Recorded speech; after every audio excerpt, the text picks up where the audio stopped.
Buenos días a todos y a todas. Realmente es muy gratificante ver una sala colmada en estos momentos del mes de diciembre, que es complicado para todos, donde tenemos docentes del Consejo de Formación en Educación, docentes de media, tenemos también inspectores de educación media que nos acompañan hoy, y bueno, y por supuesto a los integrantes, a las integrantes de nuestra asesoría académica que también han colaborado. Felicitar especialmente al coordinador de pedagogía, a Cruz, por esta iniciativa que me parece muy importante, y agradecerle a Gabriel que haya aceptado esta invitación, porque sabemos que él podrá hacer aportes muy importantes para que todos podamos reflexionar en el día de hoy en una temática que realmente nos interpela y mucho, el tema justamente de la inclusión. Es cierto que en los últimos tiempos hemos tenido avances en relación a la inclusión en el ciclo básico, que era una de las que más nos desafiaba. Seguimos todavía con un problema importante en el bachillerato. Las pruebas PISA, cuyos resultados fueron conocidos recientemente, nos hablan de resultados relativamente buenos para Uruguay, ya que estamos en segundo lugar en América Latina, en lectura, un poco más abajo en matemática, pero también nos muestran un problema importante con el egreso de nuestros estudiantes en la educación media. Si bien tenemos un egreso prácticamente universal, como ustedes saben, en la educación primaria, en media tenemos un retraso en el egreso por un tema muy importante que tenemos que entrar a cuestionar y a pensar alternativas, que es el tema de la repetición. En realidad, la inclusión efectiva, la incorporación efectiva de todos los jóvenes y de los niños desde los 3 años de edad hasta los 17, nos viene desafiando desde hace más de 20 años. Y los resultados preocupantes que hemos tenido también vienen de larga data. Como decía, hoy estamos logrando algunos avances. Y se ha escrito mucho, desde la década de los 90, que se escribe sobre lo que en aquel momento se llamaba la deserción de los jóvenes en la educación media, con lo cual, por suerte, hoy hemos superado esa terminología, porque además de que los quedaban afuera del sistema educativo, los estábamos culpando con eso de decir que eran desertores. Y entre las causas que se buscan para explicar esos problemas que tenemos todavía hoy de inclusión de los niños y fundamentalmente de los jóvenes, porque el fenómeno se da sobre todo en media, se han manejado factores del contexto, la situación socioeconómica, el hecho de que tenemos ahora estudiantes que a raíz de la obligatoriedad de la educación media ingresan de sectores sociales que antes no ingresaban, lo cual tendría que alegrarnos a todos. Pero ha pasado muchas veces que en el análisis de las causas se ha puesto mucho el énfasis en ese problema, ¿verdad? Bueno, los estudiantes vienen de medios socioeconómicos desfavorecidos, sin los capitales culturales necesarios, y a veces aplicando teorías reproductivistas muy mecánicas, se ha dicho que poco menos que, bueno, si no se modifica la situación social y económica del país, eso va a continuar. Por suerte creo que estamos superando esa concepción y me consta que los docentes de media están buscando alternativas, porque bueno, he conocido excelentes proyectos que se dan en los distintos centros buscando conectar a los estudiantes con el conocimiento. Independientemente de la diversidad que recibimos en las aulas, bueno, también son diversos en su manera de conectarse con el conocimiento y hay que buscar ese clic que les haga entender que lo que aprenden es importante, que lo pueden vincular con sus realidades y que lo pueden aplicar. Y creo que un factor que todavía no, si bien se está tratando y bueno, estamos buscando los caminos, pero no se le ha dado la suficiente importancia a lo pedagógico, a cómo tenemos que modificar lo pedagógico. Desde Codicen se ha establecido un marco curricular de referencia nacional que da elementos conceptuales, digamos, para encarar el tema, que establece los distintos niveles que se deben lograr en cada uno de de las etapas educativas de los estudiantes para culminar con un perfil de egreso de la educación media superior. Y eso está muy bien. Y ahí se habla de maneras de aprender y de maneras de enseñar que si las vamos consensuando entre todos pueden ayudarnos a dar un salto importante. Y justamente creo que se buscan alternativas para esas maneras de enseñar y esas maneras de aprender que puedan de alguna forma permitir un avance más importante, más profundo en el tema de la inclusión, que es un tema de equidad también. Y el problema es que todavía tenemos mucho que acordar en cuanto a qué entendemos por aprender y cómo tenemos que enseñar para esa forma de aprender. E incluyo al Consejo de Formación en Educación, que forma a los futuros educadores, que tiene un debe en ese tema, que hemos avanzado a través de la discusión de los planes, pero que todavía tenemos mucho que discutir. Y aprender realmente es incorporar conocimientos, pero saber también cómo aplicarlos. Y eso es lo que cuesta un poco entender a todos los niveles. Pero sinceramente creo que en media los docentes que se tienen que enfrentar directamente a una realidad que los golpea con fuerza han reaccionado en muchos lados y están llevando adelante trabajos conjuntos para profundizar en ese aspecto de cómo enseñar. Es decir, enseñar para que los estudiantes realmente incorporen conocimientos, los relacionen, los apliquen a distintas situaciones. Conocer y saber qué hacemos con ese conocimiento. Conocer y hacer. Y eso que, bueno, se puede llamar competencias y el tema ha sido muy discutido, en fin, en nuestro propio Consejo de Formación y Educación y a través de toda la discusión programática, a través de todo lo que hemos discutido de los planes, hemos tenido muchos problemas con ese término. Y no es un problema de cómo calificamos esa capacidad que tienen que tener los estudiantes. Lo importante es que todos trabajemos para el desarrollo de esa capacidad. Reitero, esa capacidad de incorporar conocimientos, pero también aplicarlos. Y para eso, por supuesto, que evaluar y poner a los estudiantes en situación de tener que producir en forma individual o producir con otros, que también es muy importante, bueno, eso es el camino que tenemos por delante. Y también dentro de lo que es el aprender y el enseñar está involucrada la evaluación.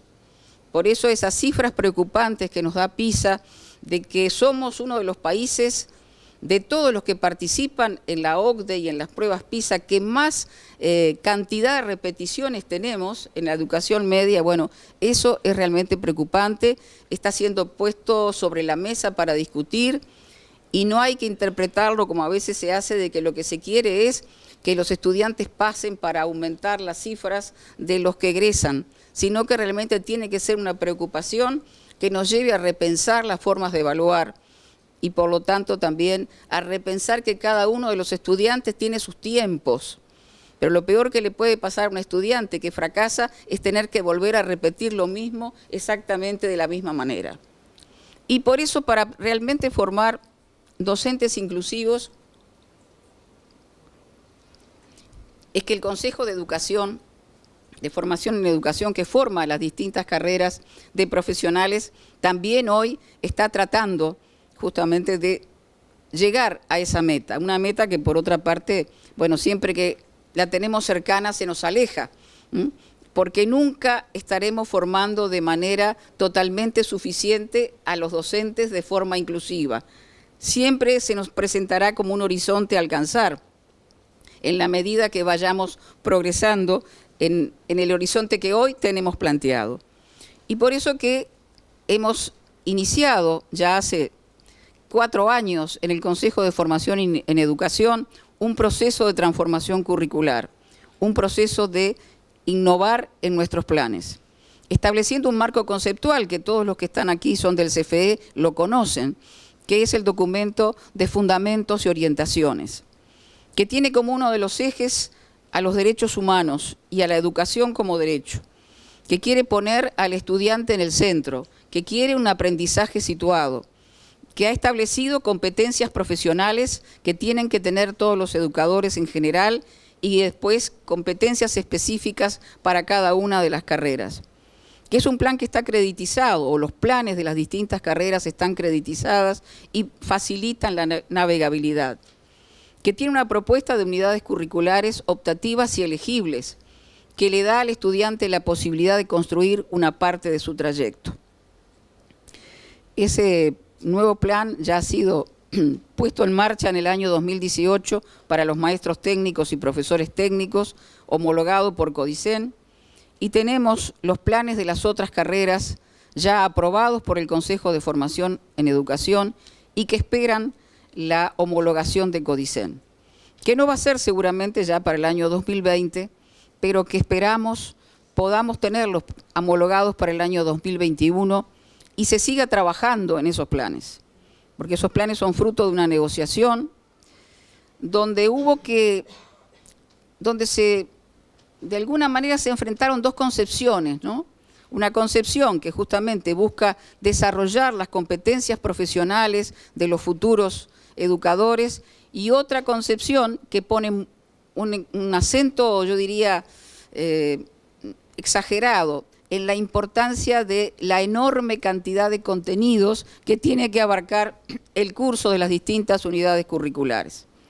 Bueno, hemos logrado una especie de negociación, pero todavía tendríamos que buscar que los estudiantes no tuvieran 6 unidades curriculares por semestre, por ejemplo. Eso nos interpela, nos lleva a pensar de que tenemos que cambiarlo. A futuro, ya que tendremos tiempo, tenemos que cambiarlo.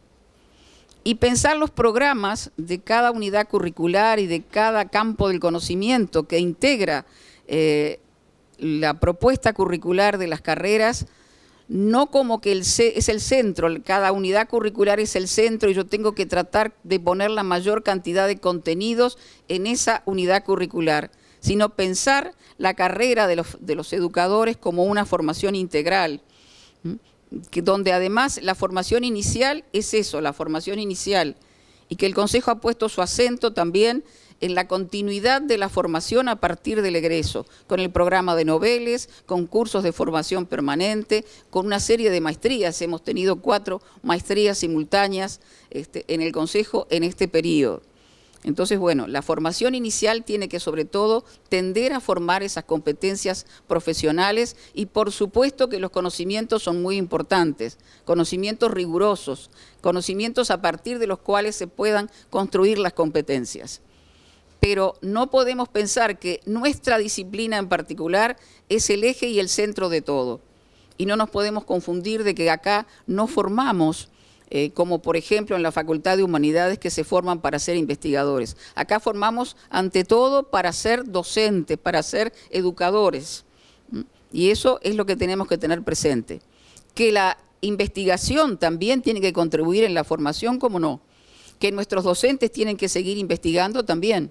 Por eso tenemos un programa de investigación para DINE, que es un programa de investigación educativa, donde no se investiga necesariamente en lo que sería el campo disciplinar en una investigación básica, digamos, sino que sobre todo se investiga cómo enseñar determinado campo disciplinar. Y también se tiene que investigar sobre los distintos aspectos de la problemática educativa que hoy tenemos. Y la verdad que hemos tenido ya un avance importante de 3 cohortes de investigadores, en fin, hemos avanzado en ese campo de investigar sobre lo educativo, pero todavía tenemos un debe. Cuesta bastante que nuestros investigadores se decidan a investigar lo que pasa en el Consejo de Formación en Educación. Y cuesta bastante que se decidan a investigar lo que pasa en las clases, en el aula del Consejo de Formación en Educación. Todo esto lo planteo porque a lo mejor después ya no tengo posibilidad de plantearlo a los que están acá. Y bueno, desearles la mejor de las jornadas. Y a Gabriel que nos aporte mucho.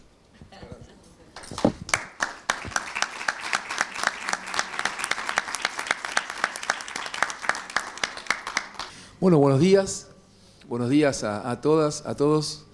Primero agradecer de corazón y especialmente la invitación. agradecer a Ana, celebrar y felicitar a Cruz por la organización, agradecer especialmente a Beatriz, permítanme, agradecer a todas y todos quienes estamos presentes. Celebro los espacios de pensamiento entre colegas docentes tan necesarios, porque los docentes y las docentes nos juntamos de manera permanente, entre varios, entre muchos, entre muchas, pero eso no es ni revela el hecho de juntarse a pensar. En tiempos atragantados por la vertiginosidad, la escuela tiene que ser una pausa. Y estos espacios también tienen que ser una pausa, por más que haya mesa de exámenes, tribunales de exámenes, por más que el imperativo del presente se anteponga con la fuerza de su peso, que es cierto, celebro porque, bueno, somos muchísimos y muchísimas hoy aquí para pensar juntos, para conversar. Yo traigo algunas propuestas que tienen que ver con, de alguna manera, la pedagogía de la inclusión, que para mí siempre es incluir la pedagogía. Y la verdad es que seguramente la idea será desarrollar algunos pensamientos en voz alta. Estoy convencido de que aquí hay una vasta y riquísima, seguro, experiencia de cada una y cada uno de los colegas en distintos niveles de enseñanza, en la formación docente, seguramente quienes se están formando como docentes, quienes son formadoras y formadores de docentes, quienes desarrollan lugares claves en la escuela obligatoria, cualquiera sean los niveles, y fundamentalmente en lugares no solamente que tienen que ver con la docencia, sino también con la supervisión de los docentes, con el acompañamiento y la supervisión de directivos, en el caso de quienes desarrollan tareas de supervisión y de inspección. Así que seguramente quienes también tienen roles que no son estrictamente docentes, sino que son esos roles de cierta terceridad que se acompaña el trabajo docente. Así que yo traigo algunas ideas para compartir a lo largo del día de hoy. Permítanme decirles con honestidad, son ideas que traigo que no son ni las mejores ni las únicas. Son ideas que yo traigo y que tampoco, y esto es importante, siempre no comerse la mague detrás del micrófono de que las ideas que uno trae son de uno en términos personales. Uno es parte de colectivos, por lo tanto yo me siento particularmente parte de colectivos con los que vengo trabajando como preceptor, como docente, como directivo en escuelas secundarias, trabajando en la gestión pública, y seguramente nos identificamos varios de los que estamos aquí presentes de que uno es parte de colectivos y cuando trae algunas ideas son ideas que viene amasando, que viene pensando, que viene revisando desde hace tiempo. Así que algunas ideas para compartir, ni las únicas ni las mejores, pero sí con algún grado de reflexión y pensamiento para poder justificarlas, presentarlas. Me gustaría contarles cómo pensé el armado del día de hoy que vamos a compartir, que ojalá todas y todas puedan estar hasta el final, y si no, el tiempo que puedan estar va a ser importante compartirlo. Yo pensé un primer momento, si les parece, de una exposición en la que quiero desarrollar algunos argumentos. Supongamos que va a ser aproximadamente unos 40, 50 minutos, una hora, ¿sí? Y luego me parece interesante que podamos abrir a una conversación, con preguntas, con intervenciones, con opiniones, con críticas, con intercambio. Luego haremos un corte para, durante lo que nos quede de la tarde, poder desarrollar una dinámica un poco más horizontal en términos de el tipo de actividad. Somos muchísimas y muchísimos, pero no sé si va a ser un taller, pero algo que se le acerque, porque lo que traje y también voy a incorporar en el primer momento de exposición son fragmentos audiovisuales que quiero trabajar, fragmentos con los que vengo trabajando, otros los seleccioné para el día de hoy, de modo tal que en este primer momento puedan ser fragmentos en los que yo quiero agregarle reflexiones, palabras, pero durante la tarde la idea es que los fragmentos sean un objeto de trabajo como un texto. Traigo los fragmentos audiovisuales como un texto.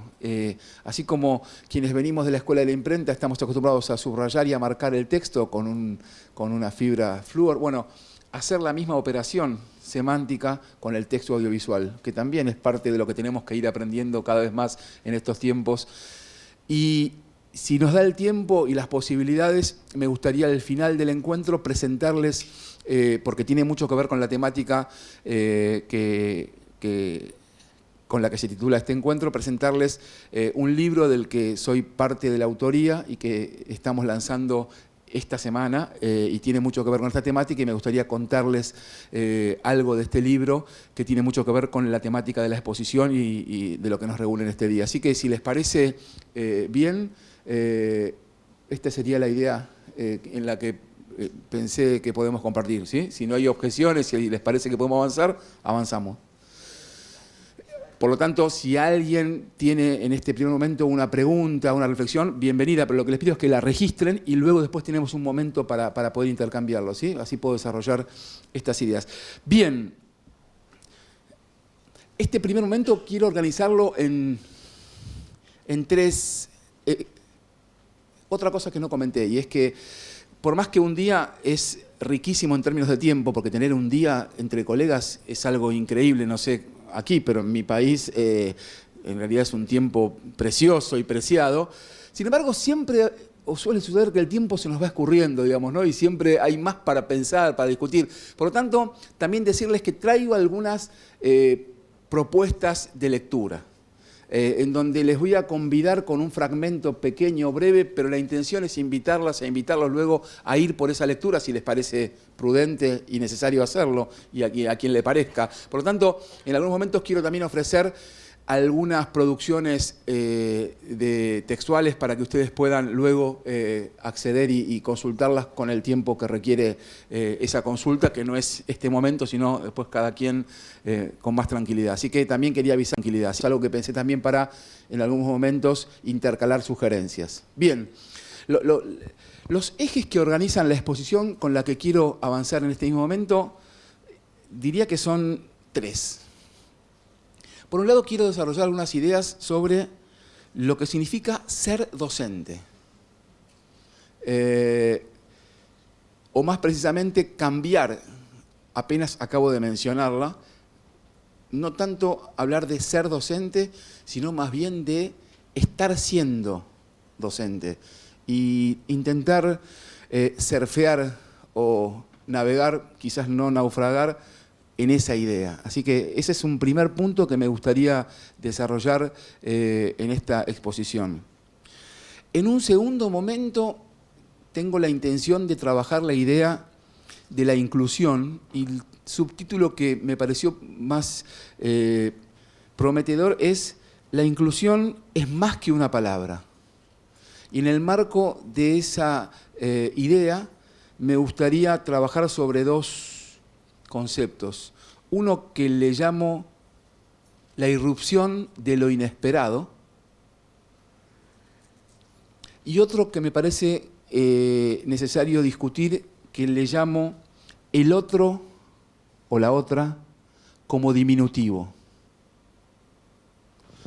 Y finalmente me gustaría trabajar sobre un tema en el que vengo investigando y entusiasmado hace muchísimo tiempo en el campo de la investigación, pero también de la práctica de la enseñanza y fundamentalmente de las escuelas.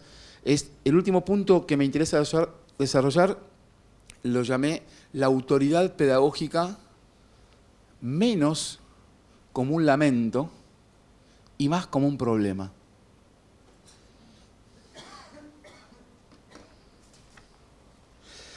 Bien, vamos a arrancar con el primer punto, ¿no? Ustedes saben que, y seguramente aquí hay quienes manejan de manera fluida o no tan fluida, pero en mi caso es de ningún modo, el idioma inglés. Así que seguramente entenderán lo que digo cuando les digo que ser y estar se dice con la misma palabra. ¿Es así?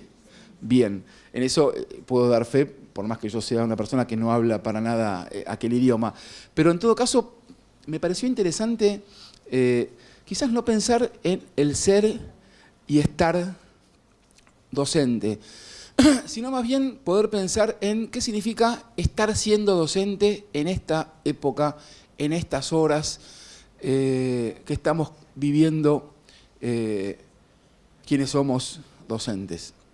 Y cuando digo esto, lo que quiero decir es, quizás erosionar o interpelar esa idea del ser, pero más bien interpelar esa idea del deber ser, con la que siempre estamos sobrecargados en la mochila de nuestras espaldas quienes somos docentes, no para deshacernos de nuestra responsabilidad, sino para revisar algunos mandamientos, algunos mandatos originales, algunos mandatos que a veces nos encorsetan y tienen bastante que ver con ciertos efectos de simulación, más que de sinceramiento en las escuelas.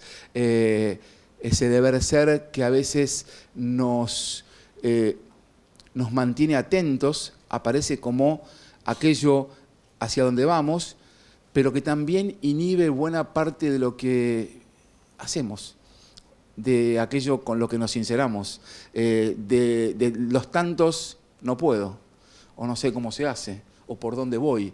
Entonces preferí hablar no tanto del ser docente, un nombre que ha sido título de revistas de difusión masiva para docentes, porque uno ve ser docente y va a ver cómo tengo que ser. Y prefiero en todo caso desarrollar unas ideas que nos ponga al descubierto esa cuestión de estar siendo docentes. Y el estar siendo también tiene que ver con el modo en que resolvemos situacionalmente diversas circunstancias de la vida escolar. Y el estar siendo, de alguna manera, me lleva también a volver sobre esa idea de la inclusión, porque el estar siendo me suena que tiene más que ver con no tanto la inclusión en términos de ese esencialismo del estar, sino más bien un estar siendo que tiene más que ver con ser parte de la institución en la que uno está, y pensando en el lugar de un pibe o una piba en la escuela secundaria, no es lo mismo estar que ser parte. Por eso también quiero discutir cuestiones que tienen que ver con esto que estoy diciendo. No es lo mismo estar en un lugar que sentirse parte. Y cada quien lo puede estar pensando en este momento en su propia manera de involucrarse en la institución en la que trabaja. Qué difícil ser parte. Qué difícil hacer sentir a los otros y a las otras que son parte, porque erosiona el nudo más sensible de nuestra condición pedagógica moderna, la omnipotencia. Entonces ahí también hay cuestiones interesantes para revisar. Entonces pensé en algunas ideas con las que quiero intentar que vayamos pensando de manera conjunta. Estar siendo docente es estar dispuesto o dispuesta, depuesto, descompuesto, tratando de mantener el puesto, juego de palabras. Prefiero pensar en estar disponible, pensar esa característica, la disponibilidad. Estar siendo docente es estar dispuesto, disponible. Estar siendo docente es poder pensar de manera crítica la idea de vocación. Y alguno estará pensando, ¿con qué se está metiendo esta persona? Sí. Yo creo que entre colegas tenemos que animarnos a discutir cuestiones que tienen que ver con algunos valores que parecen inconmovibles. Yo no vengo a desafiar o a bajarle el precio a la vocación, no. Yo lo que vengo es a discutirla, es a recargarla de sentido. No estoy discutiendo en contra de la vocación, pero sí prefiero traer en primer término a un autor que ustedes conocen y que es François Dubet, que justamente en El declive de la institución, primer libro que sugiero y recomiendo, El declive de la institución, y está diciendo mucho sobre algunas cuestiones que hay que pensar de la escuela moderna, plantea que podamos discutir la vocación en tensión con la profesión, lo cual no implica dejar de ver nuestro lugar del estar siendo docentes como vocación, sino también poder pensar en términos de profesión y pensarlo como una tensión. Y allí hay muchas cosas para discutir respecto de lo que significa a veces no detenernos o pensar o quedar resbalándonos en ciertas lógicas de lo que François Dubet define como el efecto institución. el efecto institución que tan interesantemente retoma y trabaja el sociólogo de la educación Emilio Tenti Fanfani. El efecto institución, que es aquel efecto cuasi automático que durante buena parte del siglo XX de alguna manera hacía que la autoridad funcione, o para decirlo de un modo mucho más brutal. El solo ponerse, en el caso del Río de la Plata, para decirlo de un modo, el guardapolvo blanco, delante de una inmensidad de niños y niñas, era motivo suficiente para encontrarse con un estruendoso silencio. Después veremos si eso es autoridad o no, a propósito de las nostalgias que aparecen respecto de ciertas épocas. Pero ahí hay algo para pensar en torno a la vocación. Pero también me pregunto, cuando hablo de la vocación, ¿quiénes somos? Porque a veces la vocación puede ser entendida simplemente como cierta prolongación sacerdotal del lugar que tenían y teníamos los docentes antes de la aparición del Estado como el agente socializador y educador por excelencia. Entonces, a veces pensar en la vocación es solamente pensar en una cuestión de, repito, la continuidad de ciertas tareas de orden familiar por otros medios, o de orden religiosa por otros medios. Y también quiero poner a discutir esto, porque entre la tensión respecto de la vocación y la profesión, yo me pregunto, y a mí me intriga, y los desafío y las desafío, ¿y la pasión? Y si hablamos de la pasión, para pensar fundamentalmente el lugar de la enseñanza y el vínculo de los pibes y las pibas con el conocimiento, que es lo que nos desafía la escuela. Entonces, a veces entre vocación y profesión también se nos resbala, se nos pierde el pensar qué hacemos con la pasión. Estar siendo docente es estar dispuesto o dispuesta a revisar el divorcio entre lo que se dice y lo que se hace. Creo que ese es el efecto quirúrgico más potente que tiene que tener la pedagogía en estos días. O para decirlo de otra manera, y aprovechando lo que aprendemos de los chicos y las chicas, cuando nos dicen claramente que ellos aprenden mucho más de lo que ven que hacemos que de lo que le decimos que hagan. Entonces, el divorcio entre lo que se dice y lo que ocurre es clave para pensar la pedagogía de la inclusión, las políticas educativas de estas horas, de cualquier momento. Porque, permítanme la ironía, ya todo el mundo hoy, en tiempos convulsionados de nuestra América Latina y de cambios de color político en todos los países de la región, ya cualquiera, no importa el color político, desarrolla tratados de bellezas literarias de la pedagogía en los diseños curriculares. Lo que es fundamental es revisar la relación entre aquellos tratados de belleza pedagógica en los diseños curriculares y lo que ocurre en cuarto primera el jueves a la mañana cuando es la hora de geografía, o en cuarto grado B durante todo el día en cualquier miércoles. Y eso me parece que es algo que nos interpela para discutir en estos momentos. Y por eso aclaré, perdón la ironía, porque defiendo de manera fundamental los diseños curriculares porque son una norma pública para enseñar que tienen los estados y que los gobiernos tienen la legitimidad de llevarlos adelante. Simplemente lo que quise decir es que a veces uno no distingue respecto de ciertas fundamentaciones pedagógicas, no importa cuál sea la propuesta. A veces, por supuesto, que sí se distingue. Lo que quiero decir es, en este caso quiero poner la fuerza entre aquello que se dice y lo que ocurre. Y esa es la clave con la que en todo caso tenemos que poder pensar la pedagogía de estos días y también la pedagogía de la inclusión.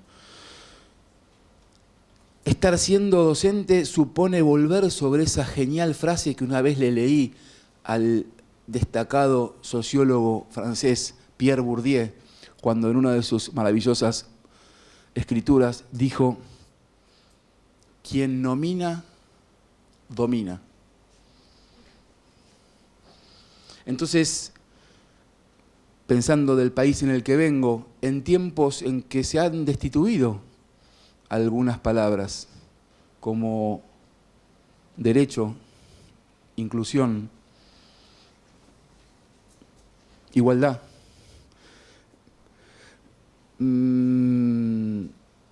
me parece fundamental volver a situarlas en su estatura, a estas palabras, y hay otras que adquieren mayor dinamismo, y no es una cuestión doméstica del país del que vengo, creo que son discusiones para dar en el marco de la escuela universal, pero particularmente de la región de la que formamos parte. Porque pensando en lo que acabo de decir de la profesión, de la vocación y la pasión, del lugar de quienes somos docentes en esta construcción del estar siendo docentes, la destitución de algunas palabras supone también la puesta en jaque de algunas políticas, y en ese sentido yo creo que es fundamental, en todo caso, definirnos como sujetos aquellos que somos docentes. Nunca objetos de una política que desarrolla alguien. Los docentes somos sujetos de la construcción de lo que acontece en las aulas. Los docentes somos trabajadores y trabajadoras de la educación. Los docentes no podemos ser, en mi país se intentó en un momento difícil, hace pocos años, reemplazar a los docentes por lo que se querían denominar voluntarios. Los docentes tampoco podemos ser reemplazados por ni voluntarios, ni orientadores o facilitadores de plataformas virtuales. Yo, en tiempos en el que a veces nos atraganta la vertiginosidad y fundamentalmente ciertas lógicas de mercado, quiero reivindicar una frase que uno la asocia con una marca de una bebida alcohólica, pero prefiero en todo caso recuperar el valor semántico de las palabras. Y me refiero a que los docentes somos justamente aquellos que garantizamos el sabor del encuentro. Entonces, en ese sentido, prefiero seguir disputándole sentido a ciertos cortes publicitarios, incluso a un montón de palabras que tienen que ver con la educación, que tienen que ver con la calidad. En todo caso, yo vengo a proponerles anteponer la educación y no quedarnos cómodos en el lugar de adjetivos, ¿no? Violencia escolar, la escuela como adjetivo. Calidad educativa. Yo prefiero hablar de educación de calidad. Prefiero hablar en todo caso de la escuela y la violencia, que son relaciones que hay que poner a discutir con sinceridad. Pero a veces correrla del lugar de adjetivo permite volver a ponerla en un lugar central. Y la verdad es que en tiempos tan complejos como los que vivimos y pensando en el estar siendo docentes, celebro el sabor del encuentro entre los docentes y nuestros estudiantes y nuestras estudiantes en la escuela. Soy docente, como seguramente la mayoría de los que estamos acá, y no hay nada más fuerte que el sabor y la oportunidad del encuentro que se produce en las aulas, cualquiera sea el nivel, y eso es irreemplazable. Porque estamos en tiempos en que se discute la presencia docente y en tiempos de plataformas virtuales fundamentales y necesarias que a veces se pone en duda el encontrarse, del mismo modo que la tecnología y las tablets no tienen que inhibir ni limitarnos en esa indescifrable aventura de enseñarle a los pibes de la generación digital a pasar la yema del dedo por un libro. Aquello que experimentamos y vivimos los que somos consecuencia de la escuela de la imprenta. Ni temerle a la pantalla, ni abandonar esa lucha necesaria porque un pibe que está chapoteando en la cultura digital no se detenga a pasar la yema del dedo por un libro de papel y en todo caso leer pasando la yema del dedo y agarrando el libro. Por lo tanto, también vengo a discutir algunos falsos binarios. Estar siendo docente es discutir la falsedad de ciertas opciones binarias que están a la orden del día o a la carta y que nos quieren empobrecer como sociedad. Y ya lo discutiré. Eso es discutir y salir a disputar como docentes, como educadoras y educadores, la estatura del zócalo televisivo. Ese parece que es el gobierno de la mentalidad de las últimas horas, para las sociedades de las que formamos parte, pero también para explicar buena parte de ciertos contenidos en las aulas. Y la verdad es que la historia no es historia de buenos y malos. Y la verdad es que en mi país los problemas no son K o anti-K. La verdad es que las reducciones binarias nos empequeñecen en nuestra condición de seres pensantes. Las opciones binarias prefieren respuestas simples y rápidas y que todo se explique con el tamaño y la velocidad de un tuit. Y es demasiado compleja la vida de las escuelas para explicarlas con el tamaño y la velocidad de un tuit. Por lo tanto, celebro la pausa y el extendernos un poco más cuando hablamos. No está mal que podamos conversar. Seguramente habrá que trabajar la capacidad de síntesis, pero cuidado con eso de que en estos tiempos hay que hablar poco y hay que resolver todo con la velocidad y el tamaño de un tuit, porque es más compleja la Revolución Francesa para entenderla como categoría conceptual de la historia, lo mismo que las revoluciones del Río de la Plata o la herencia de José Pedro Varela o de Domingo Faustino Sarmiento, como para limitarlas simplemente a un bello tuit que en todo caso te deje bien parado con este signo en Facebook, pero que después nada se discuta y todo se diluya, ¿no? Como lo líquido que se desvanece en el aire. Entonces, hay una tensión que prefiero pensarla de ese modo y no como reducción binaria.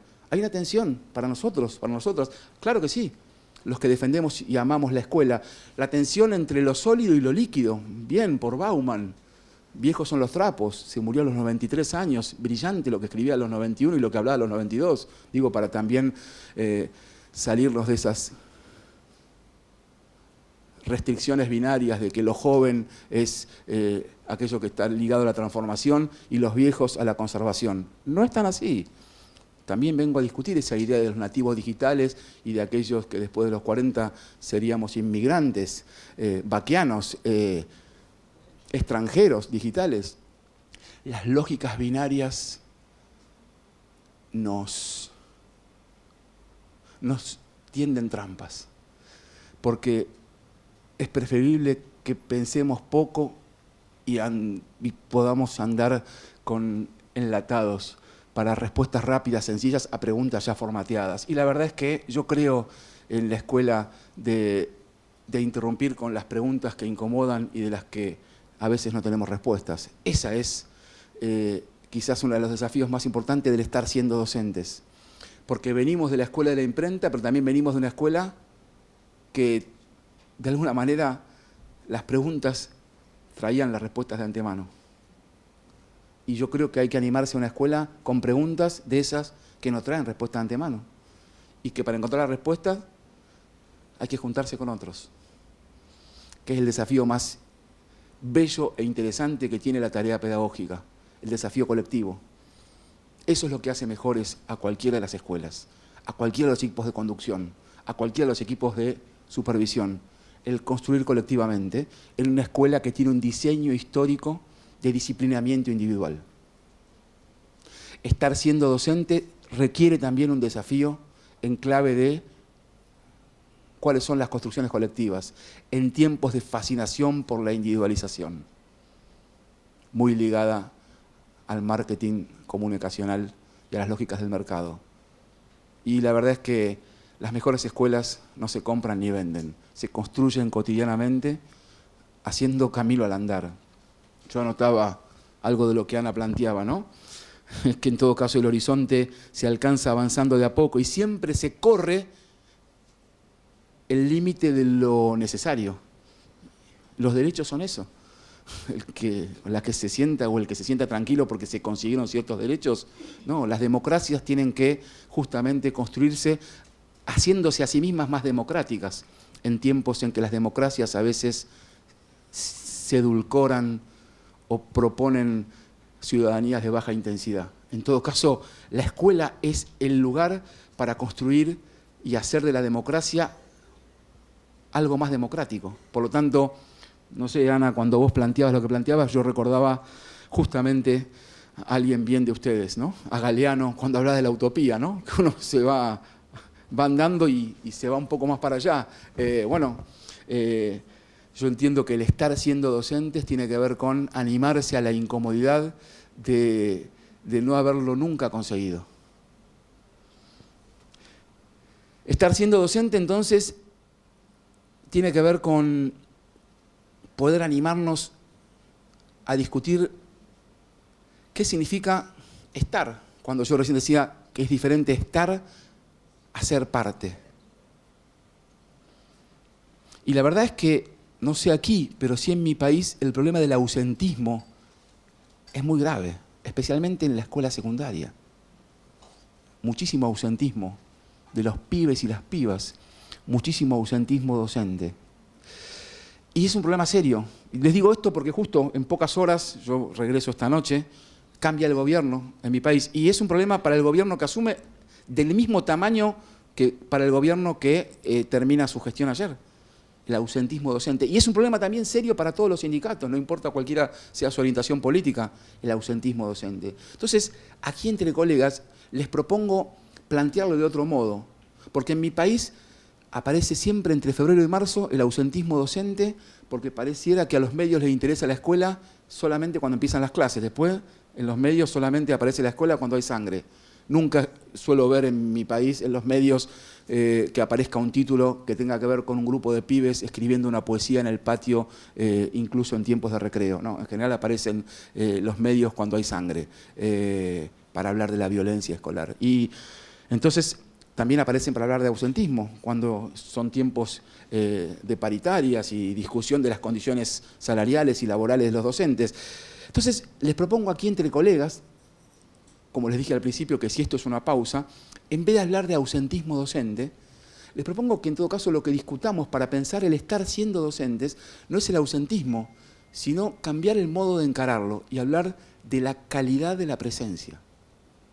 Y fundamentalmente animarnos a la incomodidad de discutir la calidad de la presencia adulta en la escuela, en tiempos tan difíciles para construir una posición adulta, donde se nos resbala esa posición adulta con procesos complejos de infantilización de la adultez o de adultización de las infancias o de eterna juvenilización, ¿no? Entonces, en ese sentido, está bueno poder pensar también en la calidad de la presencia adulta en las aulas.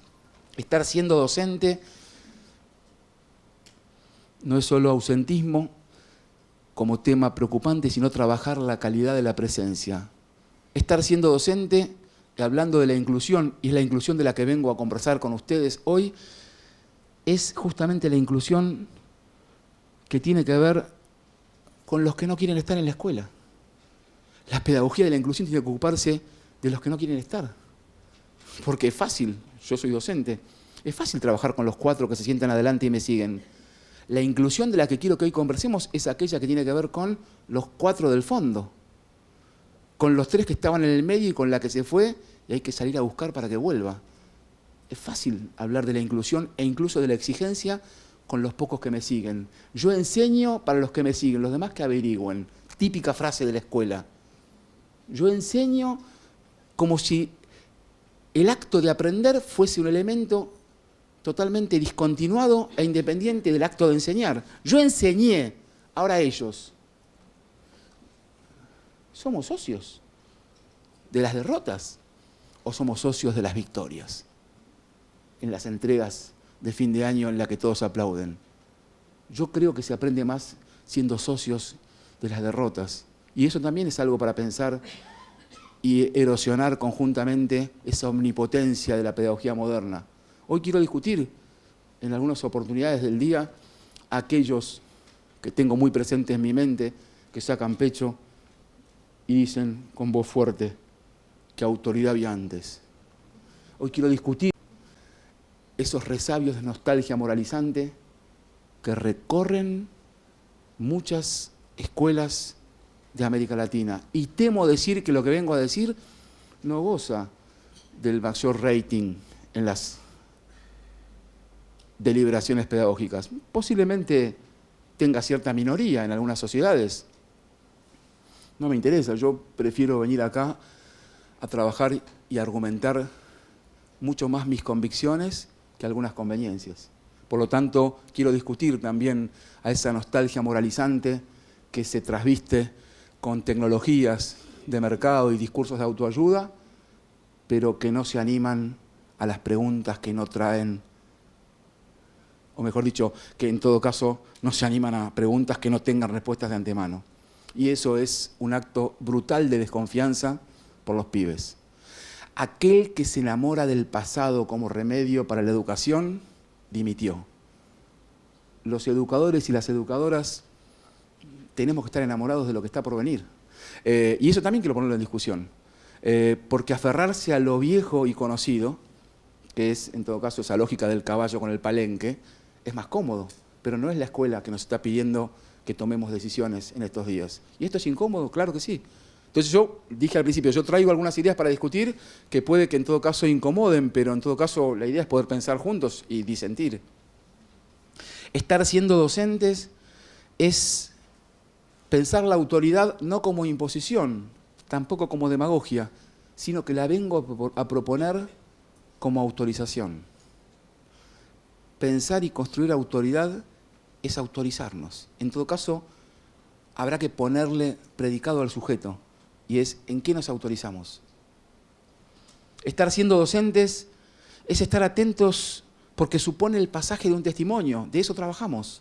Ahora, supone tanto el pasaje del testimonio como estar dispuestos, palabra que antes utilicé, a ciertos tipos de interrupción, especialmente pensando en los más y las más jóvenes, porque el acto de transmisión tiene que ver también con algún tipo de interrupción y con una diferencia, especialmente para quienes somos adultos y pensando en nuestra relación generacional. No puede no haber diferencia con aquellos que están viniendo, que nos desencaje, que nos asombre, que nos incomode, a veces que nos deje cabeza para arriba, por decirlo prolijamente, y también tiene que ver con el desafío pedagógico de estas horas. Estar siendo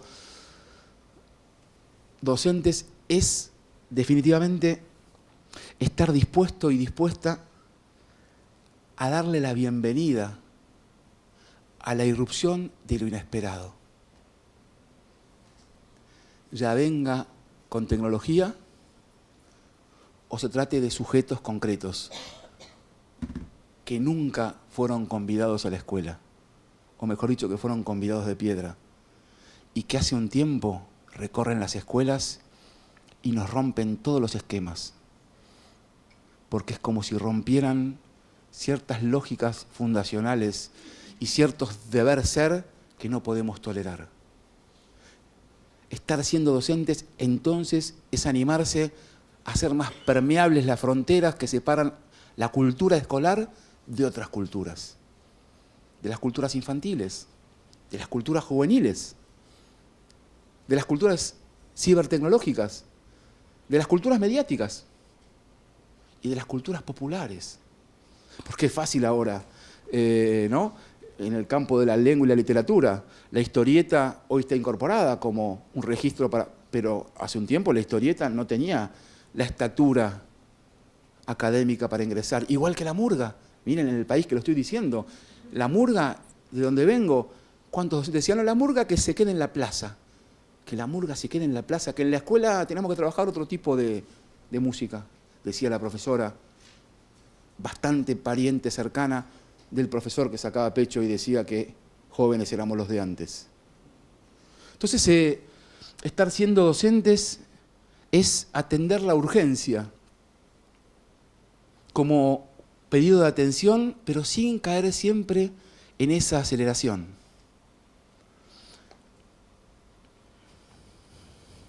Justamente, sin caer en la aceleración de la urgencia, para pensar que la escuela es un espacio de encuentro, es un lugar para poner entre paréntesis, es una pausa, ese signo pausa que pertenece a esos aparatos que manejábamos y le poníamos pausa. Porque justamente la escuela es un lugar para alentar biografías un tantito más duraderas y algo más sólidas que la vertiginosidad que nos hace simplemente ser o durar lo que una selfie. Entonces, en ese sentido, está bueno pensar la escuela como pausa. Estar siendo docente para poder proponer ciertas pausas. No para no andar velozmente, no para no estar en las redes sociales, sino para permitirnos ciertas pausas para tramitar dolores, para tramitar ciertas circunstancias complejas, para tramitar situaciones de enseñanza que requieren algo más que un ratito y fundamentalmente para alojar diversidades en un sistema que solamente admite hace mucho homogeneidades.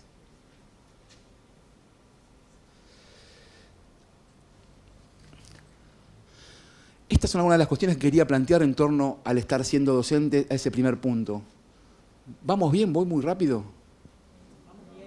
Vamos, a ver, a los del fondo, así que yo antes decía, a los del fondo, ¿vamos bien? ¿Se escucha bien? ¿Vamos bien? ¿Sí?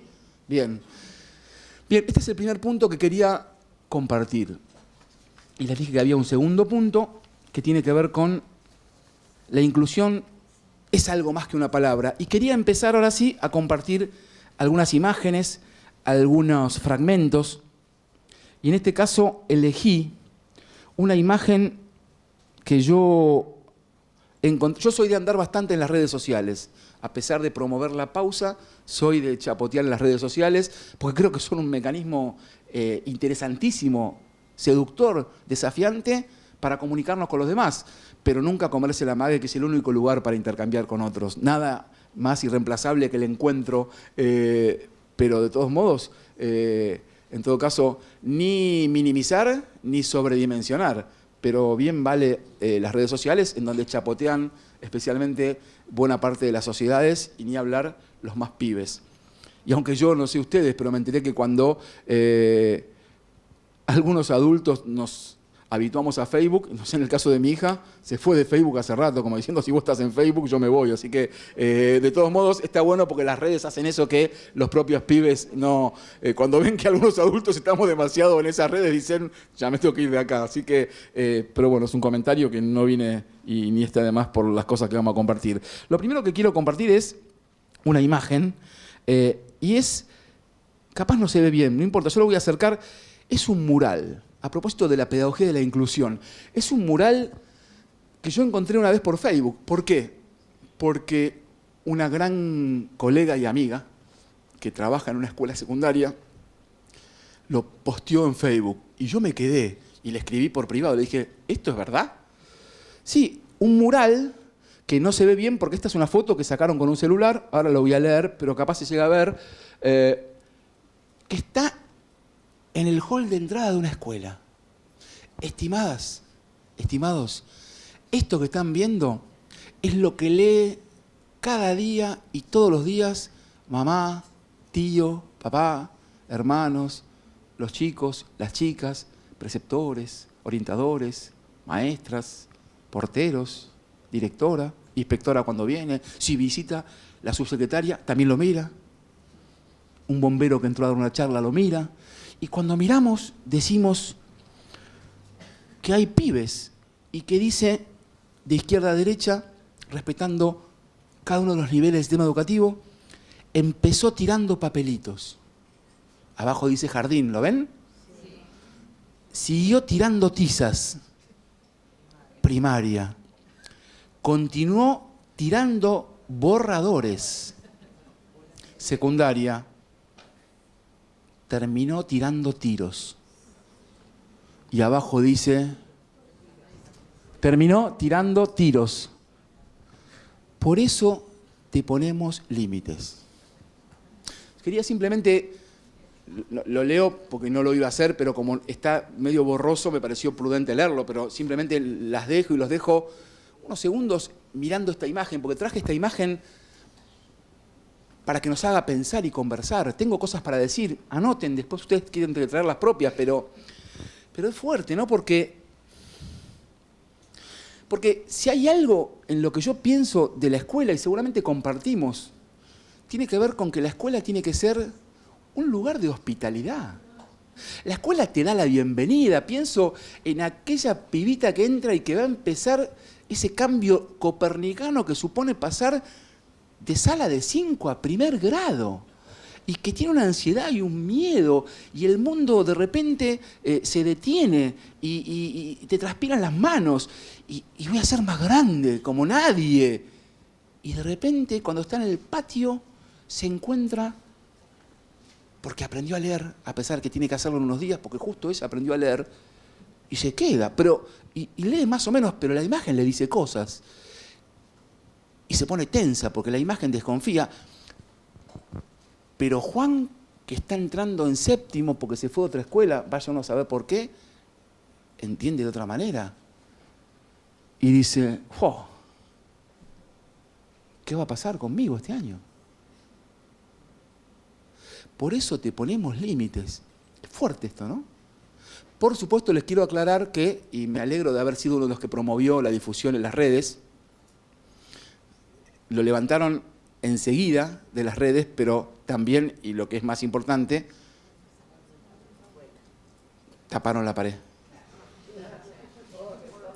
Pero eso está bien como reacción de lo que provocó. Pero lo interesante no es pensar que se tapó una pared, que está muy bien como acto de reparación. No sé si como acto de reparación, como primer modo de resolverlo. Ahora, ¿qué es lo que hizo en diseñar ese boceto? En poderse a pintarlo, en hacer incluso un grupo entre docentes y directivos con la participación de alguna mamá y papá y del profe tal para hacer ese mural. Porque escribir en el papel, pronunciar y pasarlo a un mural supone un conjunto de mediaciones en donde uno cree que hay reflexión de algún tipo.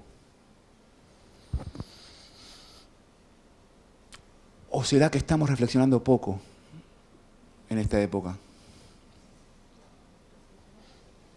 Entonces, lo que me pareció interesante era mostrarles esta imagen y empezar convidándoles, permítanme el término, un fragmento de un libro que para mí es fundamental.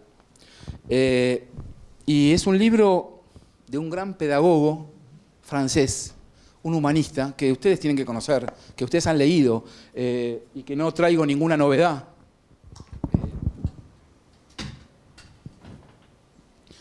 Y el libro que quiero convidarles, si es que lo leyeron, bienvenido, no lo traigo como novedad, sino simplemente para poder plantear algunas líneas argumentales, es un libro que escribió el gran educador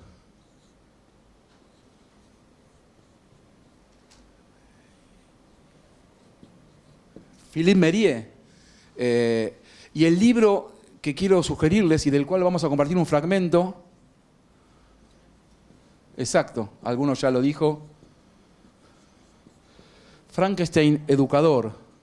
Y me animo a decir que si hay alguien aquí en esta sala que no tiene idea de este libro, lo leyó, me pone re contento, porque en general está bueno esto de que algo diga.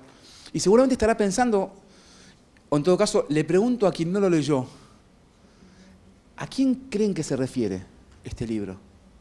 Arriesguen, porque estamos hoy para arriesgar y conversar. Al que no lo leyó, que no tenía idea de este libro, Philippe Mérieux, pedagogo francés, Frankenstein educador. ¿A quién se refiere el libro?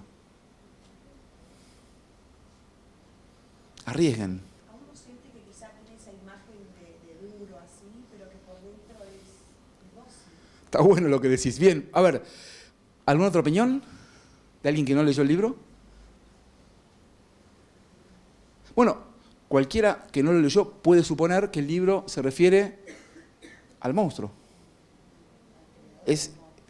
Y el libro se refiere, permítanme la relación, a nosotros, al docente o a la docente moderna, al creador del monstruo. Es una gran parodia. Y Philippe Mérieux, permítanme presentárselos a los que no lo conocen, es un gran educador francés que a mí me apasiona porque cuando escribe o cuando habla, se nota que tiene demasiada escuela en la suela de sus zapatos, en la suela de sus palabras. Y yo me siento conmovido y seducido rápidamente por aquellos pedagogos que tienen mucha escuela transpirada. No solo algunas visitas.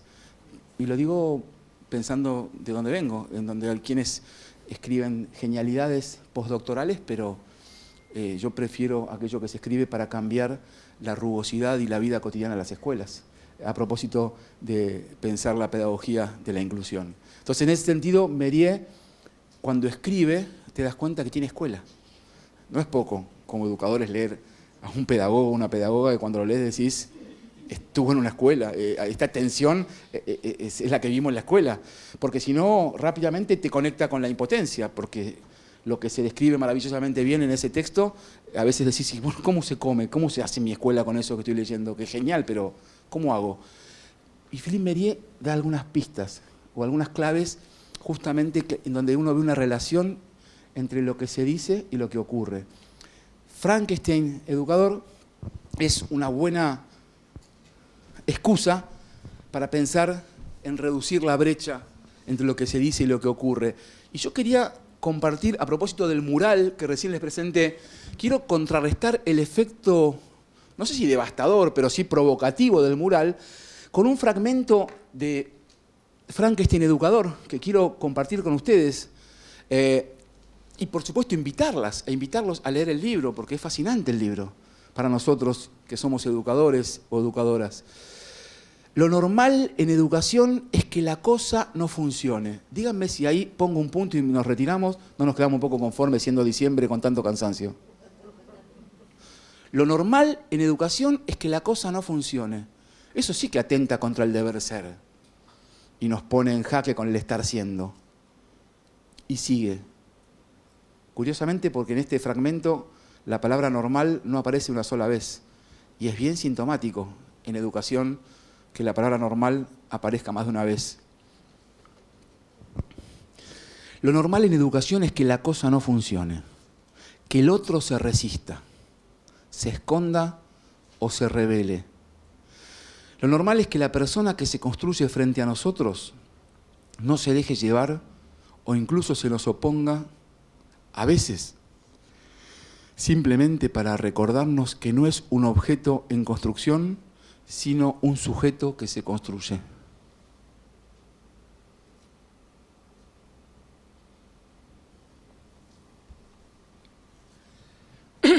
Lo normal es que los chicos, ese grupo que se nos resiste en cuarto año, segundo de la primaria, a veces hasta en sala de 5, lo normal es que ese grupo que se nos resiste, justamente al resistirse, al oponerse, nos está recordando que no son un objeto, sino que son sujetos que se están constituyendo como tales. Me pareció la mejor manera de contrastar en términos de pensamiento el mural de la ciudad de Necochea. No les dije que era de Necochea. Necochea es al sur de la provincia de Buenos Aires, donde vivo. Cerca de la ciudad de Bahía Blanca. De ahí es el mural que apareció en Facebook y del que justamente quiero aprovechar para poner en contraste con este fragmento de Philippe Mérier. Entonces, ahora sí, quiero proponerles, ya nos metimos con las imágenes, con un fragmento, ahora nos metemos con un pequeño fragmento audiovisual. Y permítanme presentarles, porque lo que quiero que hagamos con este fragmento, que voy a seguir hablando yo, es un ensayo para lo que les voy a proponer durante la tarde, en cuanto a qué tipo de mecánica les propongo para trabajar con el texto audiovisual. Y los invito, si les parece, a tener en cuenta esto no solamente como parte de la actividad en común, sino como una propuesta metodológica, que estoy convencido que algunas y algunos que están aquí deben quizás trabajar del mismo modo, así que seguramente va a ser algo familiar para algunos, pero yo traigo algunos fragmentos de algunas películas, y en este sentido permítanme decirles qué vamos a hacer ahora. Vamos a ver un primer fragmento de una primera película, pero no cualquier película. Yo del año 2013 al año 2015 trabajé en el Ministerio de Educación de la Argentina, y tuve el placer, el orgullo de ser parte de un equipo que armamos lo que llamamos archivo fílmico pedagógico. Capaz alguien lo conoce, pero si no es así, les propongo que lo googleen, porque es un trabajo súper interesante que hicimos con un montón de docentes, directivos de mi país, y se llama Archivo Fílmico Pedagógico,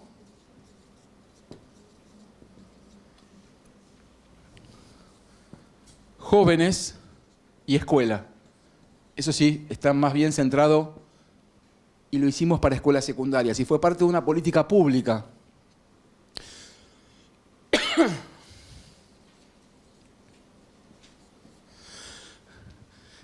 Consta de una caja. Lo que hicimos fue un proceso de trabajo durante varios meses a nivel federal con docentes, profes de cada una de las distintas 24 provincias de nuestro país que es federal, y lo que hicimos fue pensar al cine y la escuela. Por eso es que traigo un fragmento fílmico.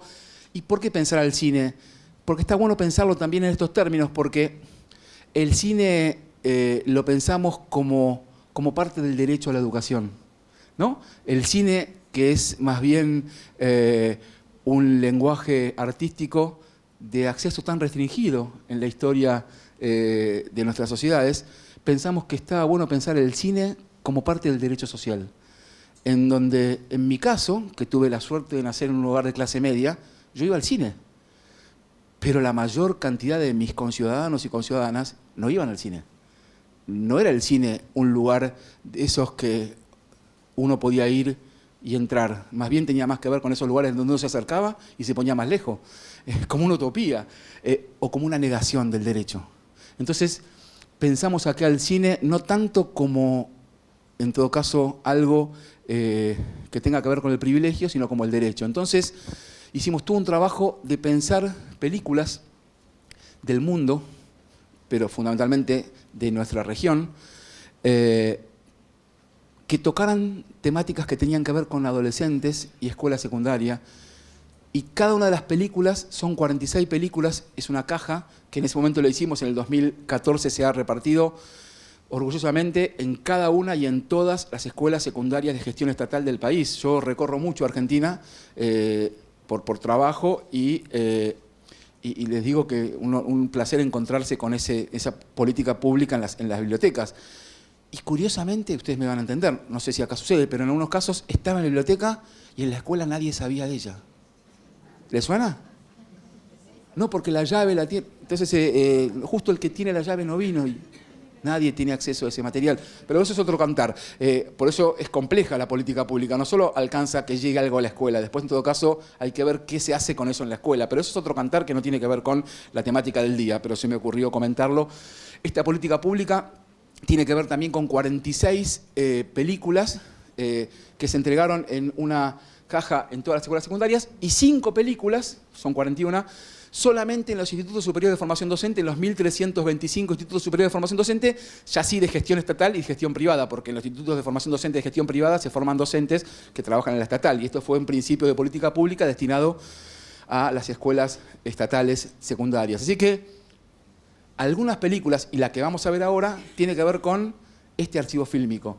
El archivo fílmico son películas de acceso comercial, aunque muchas de ellas son de un cine, perdonen el término, no tan pochoclero, digamos, no son de un cine más bien a los que no hay un acceso fácil. Vieron que hay ciertas películas que están en cartelera, no sé acá, pero en Argentina, una semana, porque no las va a ver nadie y porque no son comerciales. Bueno, muchas de estas películas son comerciales porque se venden en el mercado, pero son digamos, de circulación bastante restringida. Entonces, me pareció interesante no solamente traer una escena, sino convidarles esto que fue una política pública y que es algo que está subido a la web y que está disponible para cualquiera que esté aquí y que quiera trabajarlo tanto en secundaria como con colegas en educación superior. Y las 5 de la CISFD son pelis que decidimos, junto con un cuerpo bastante grande de docentes, orientadoras y orientadores, que no vayan a la escuela secundaria de modo tal que no fuesen pelis a las que accedan los pibes solos o solas, sabiendo que muchas veces los pibes pueden estar en una hora libre porque tienen cierto contenido que nos pareció importante que siempre estén mediadas por un adulto. Y enseguida, cuando discutíamos en el ministerio, uno pensó que son películas de porno. No, nada que ver. Miren qué loco, nada que ver. No, justamente son temas complicadísimos, temas de enorme complejidad, de enorme padecimiento para que un pibe o una piba quede a la intemperie mirando una película como una de ellas que es terriblemente trágica, Profesor Lazar, una película del cine independiente canadiense que comienza, alguno lo habrá visto, con el suicidio de una profesora en el aula. Si hay una situación de lo particularmente indecible, tiene que ver con el suicidio. Y eso que les estoy contando es... Entonces, les quiero dar este ejemplo para decirles por qué decidimos que algunas películas no lleguen a la secundaria y vayan a manos de los pibes solos. ¿Se entiende?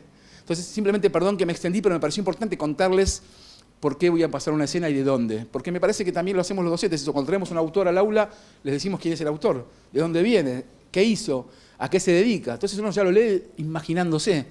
Y me parece que está bueno contarles por qué traigo esta escena, porque a la tarde quiero retomar algunas escenas del archivo fílmico. Y me parece importante que ustedes sepan que este archivo fílmico está disponible y junto con las peli en las cajas, en DVD, hoy ya es una antigüedad, pero bueno, vienen en DVD, hoy todo es digital con pendrive, pero en ese momento era el DVD y la caja, vienen unos libritos, que sí es lo que está disponible en la web, en donde son documentos, en donde escribimos, los docentes, directivos, funcionarios, cientistas sociales, artistas, un texto que es como una especie de puente con la peli, ¿no? Por supuesto, la peli es justamente una obra de arte donde cada quien hace lo que quiere con la peli, está claro. Pero en este caso es un texto que hace un puente con una problemática determinada.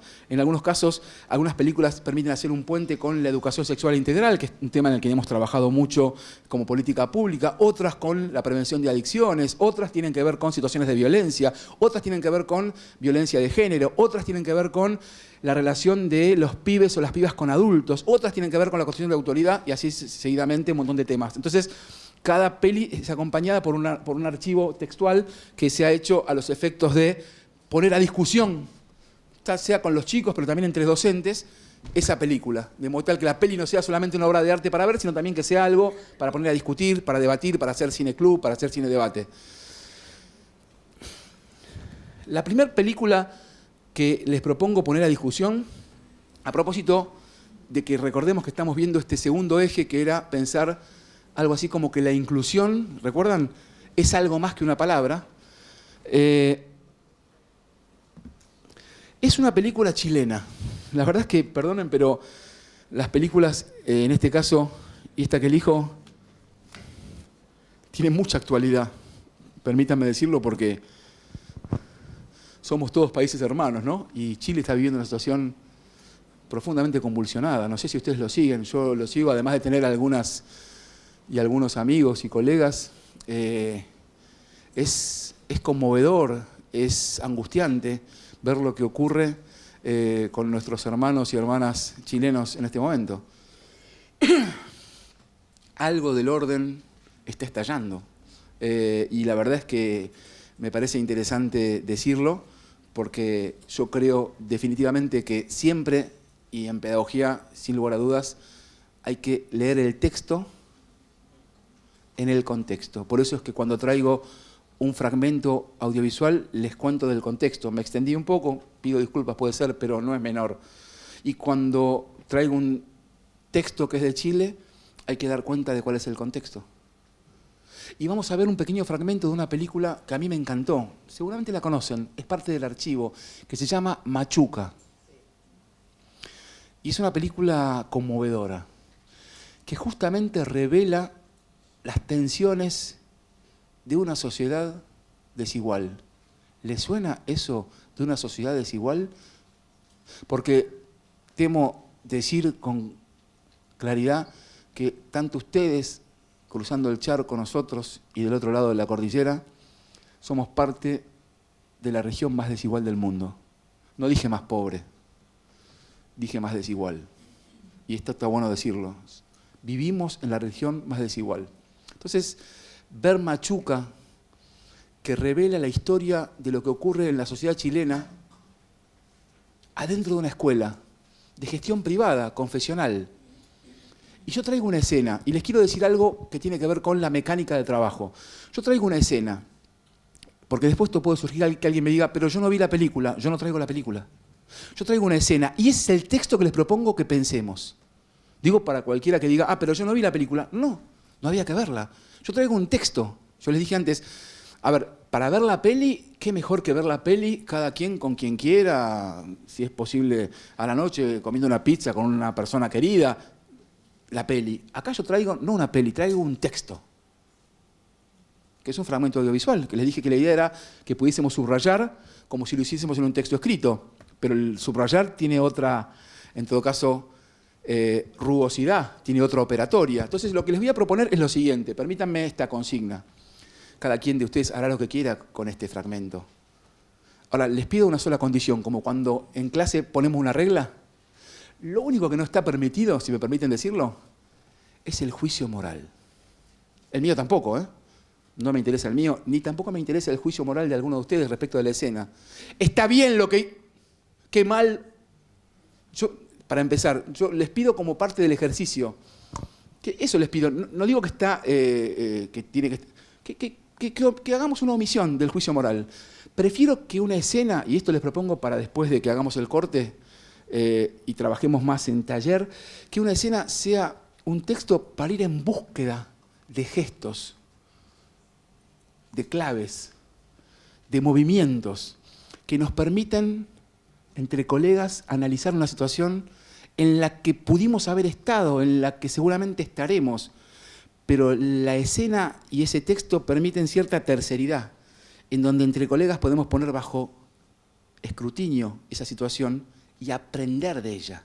Por eso es tan potente el fragmento audiovisual en términos didácticos. ¿Me explico?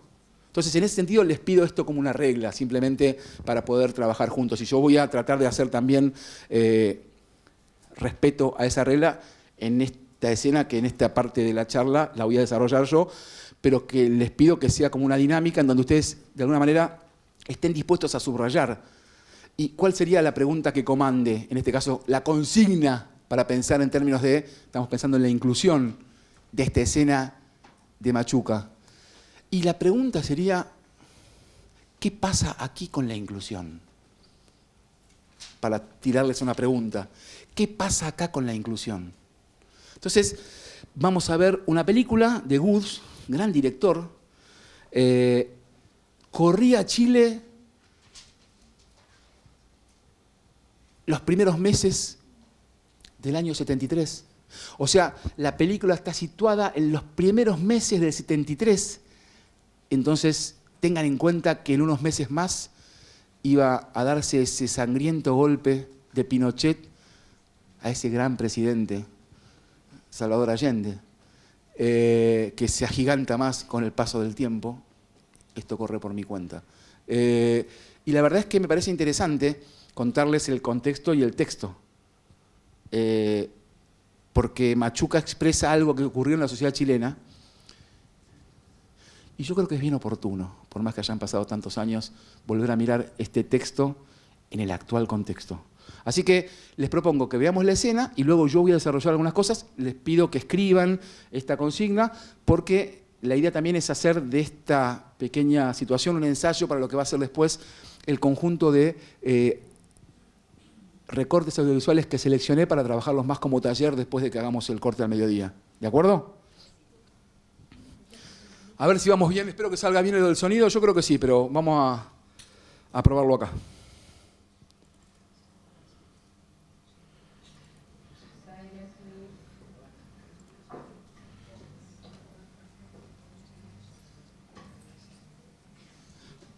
¿Ven todos bien?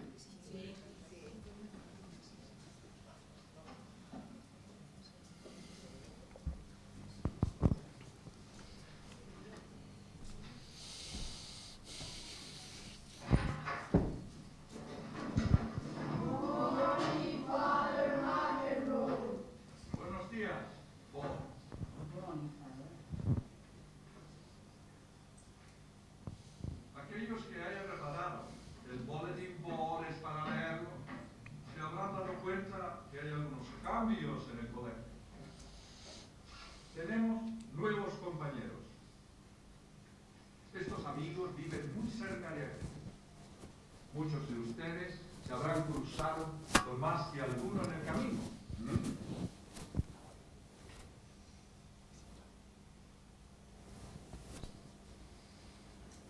¿Cómo? Si viven unas cuadras de aquí. ¿Sí? Yo conozco a él. Es el hijo de la señora que le da la ropa en mi casa. Mira, qué bien. Ahora son compañeros. Espero que los recibamos correctamente, como se recibe a un hermano, a nuevos amigos. ¿Ok?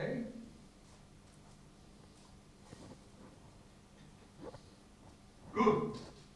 Bien. Por favor, niños, vayan a sus asientos. Así. Un momento.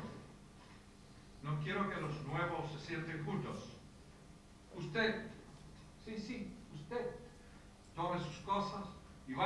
váyase allá. Más ánimo. ¿Y usted cómo se llama? Pedro Machuca. No escucho, más fuerte. Pedro Machuca. ¡Más fuerte! ¡Pedro Machuca! Así está mejor. Hay que hacerse escuchar, Machuca. Toma tu lugar. Allá. Usted. Ahí. Usted. Allá. Usted. Aquí. ¿Y usted? Allá. Bien. Goodbye, children.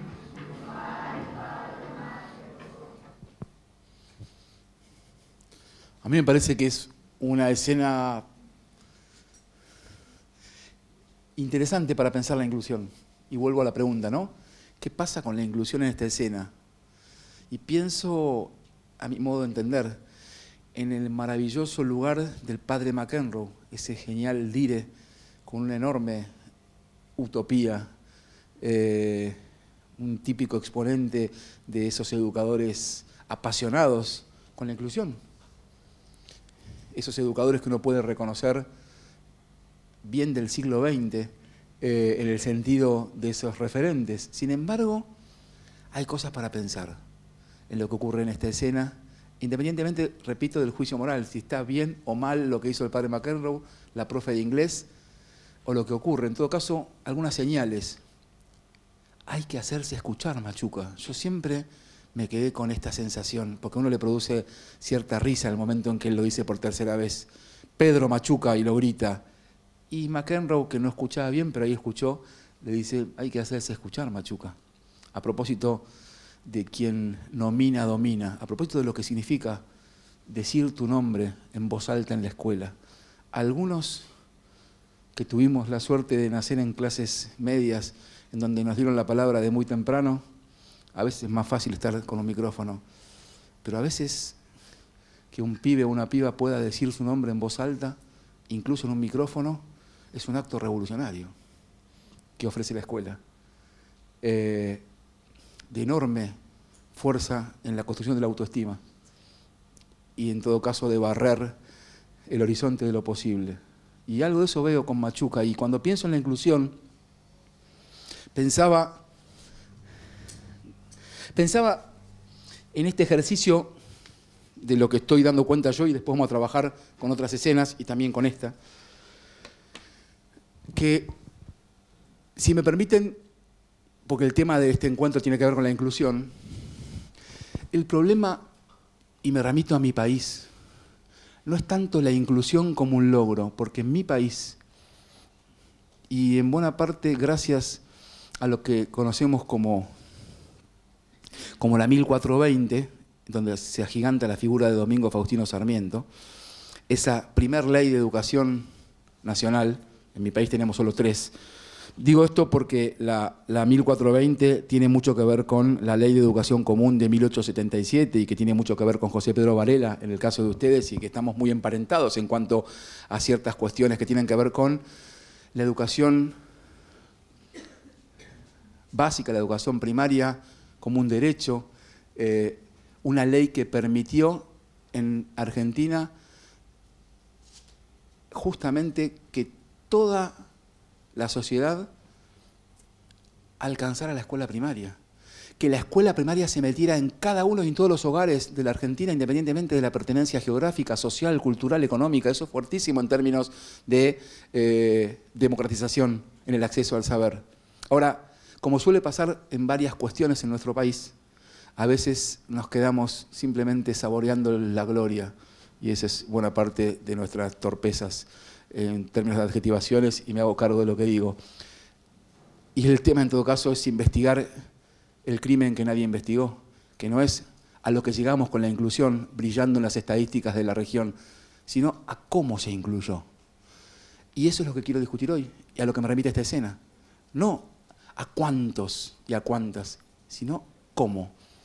Y lo que les quiero decir en clave histórica, política, ideológica y fundamentalmente didáctica, cotidiana, que la inclusión fue mucho más un sinónimo de homogeneización que de democratización. Y no me estoy yendo nunca de la escena. Esta escena nos revela lo más sintomático, y es que a veces las buenas intenciones no solo no alcanzan, sino que deben reconocerse como un punto de partida. Y me refiero a lo que dice un docente convencido como a una buena ley.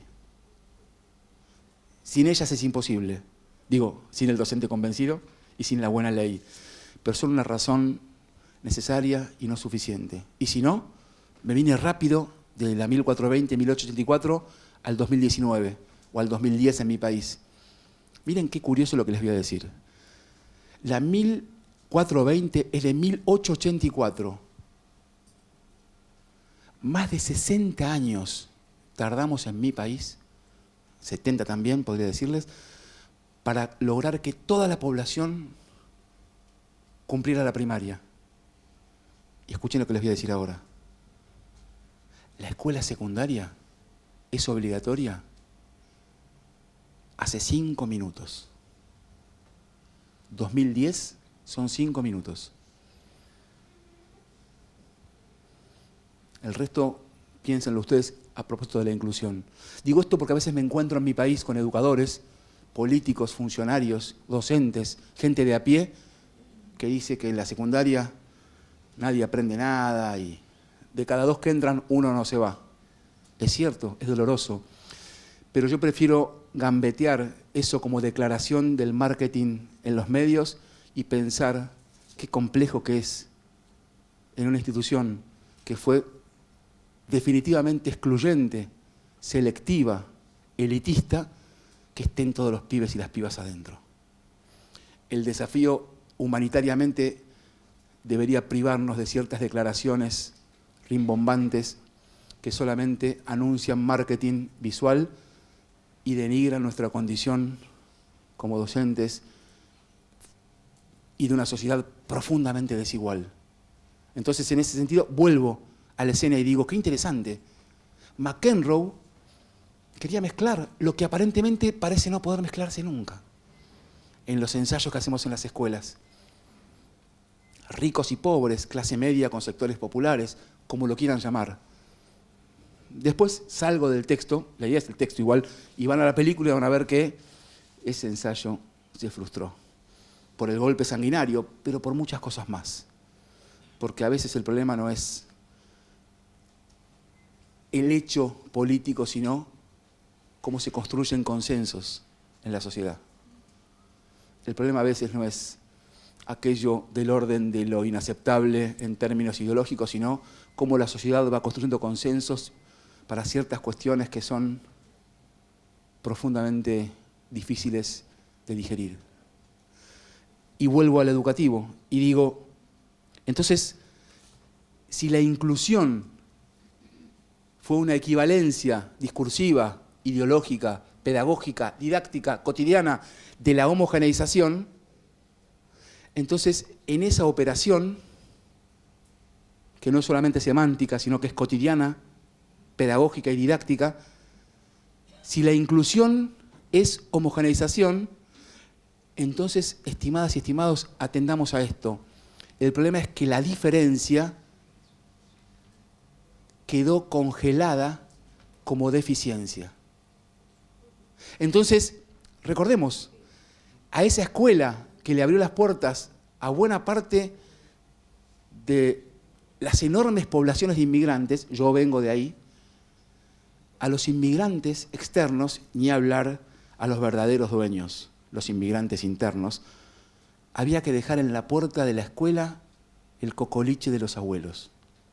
Había que dejar en la puerta de la escuela argentina los modos de sentir, de andar, de vestir, de caminar, hasta las canciones de cuna.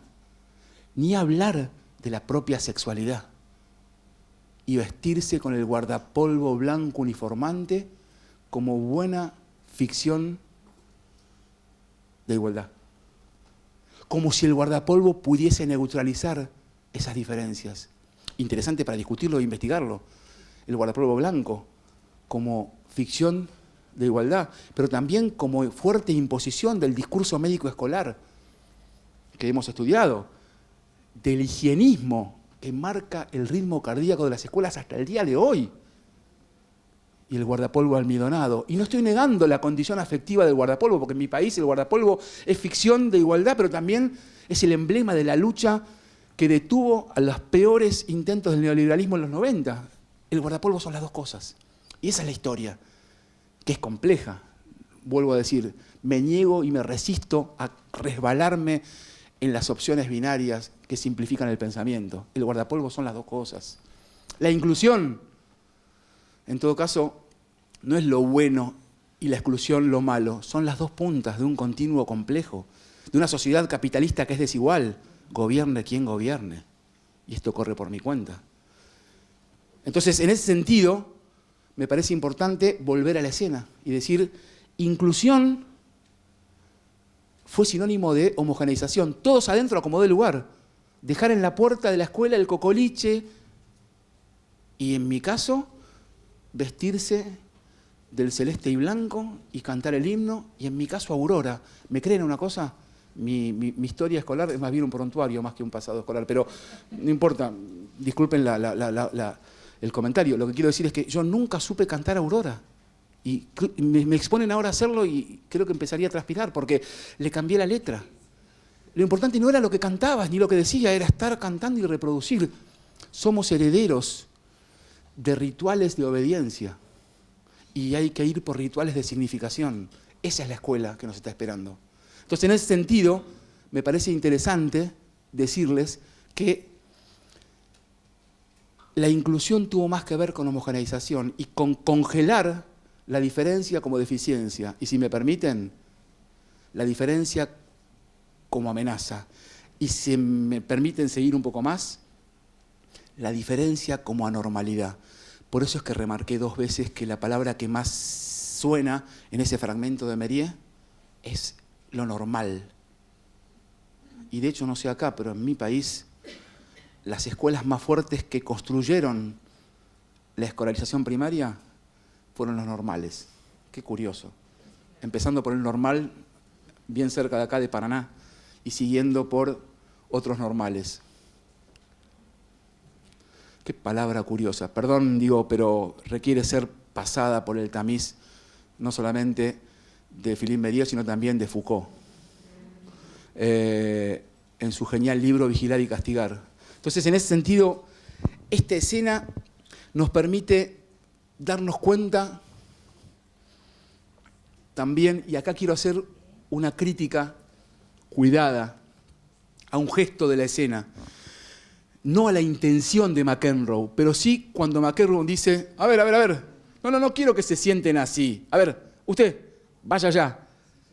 Es un deseo genuino. Nosotros que somos docentes y armamos actividades, a veces queremos que los pibes se mezclen, pues si nosotros armamos una actividad, los pibes se juntan, nosotros también los docentes, pero como queremos. Entonces él dice, bueno, usted allá. Entonces me quedo pensando en el gesto, no para criticarlo moralmente al docente, sino para pensar en cómo armamos grupo y distribuimos la palabra y tareas en la escuela. Y también quiero hacer una crítica en clave histórica, pero también en clave de lo que ocurre, y es que somos herederos de un modelo de autoridad, pero también de inclusión de la imposición. Entonces, lo que yo quiero poner en tensión para rehuir nuevamente a esas discusiones de los falsos binarios es esta idea de la inclusión entre la imposición y la implementación. Porque yo estoy definitivamente convencido que la inclusión como desafío político y pedagógico, y ni hablar didáctico, es la inclusión que se construye, no la que se implanta. Y ha imperado en la lógica del siglo XX, con el modelo de inclusión escolar, la lógica de la implantación. Quien trabaja muy bien estas ideas, y a mí me apasiona leerla, y permítanme otra sugerencia, es una pedagoga que nació en mi país, en la provincia de Córdoba, la deben conocer, especialmente en la formación docente, que se llama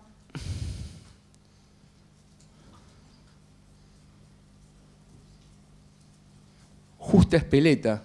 Justa Espeleta es una docente cordobesa que en la década del 70 y por la dictadura militar en la Argentina tuvo que exiliarse a México y nunca más volvió, excepto de visita.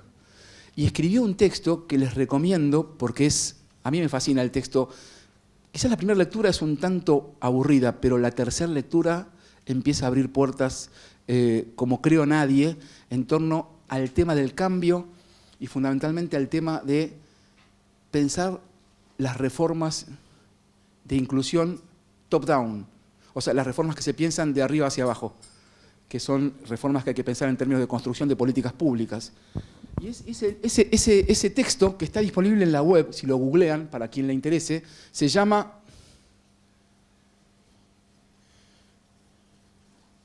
Innovaciones Educativas, está en Vimeo, está en PDF, es un texto maravilloso, y justamente en ese texto, de este texto toma mucho y desarrolla mucho la pedagoga, colega y amiga que ustedes deben conocer, que se llama Flavia Terigi.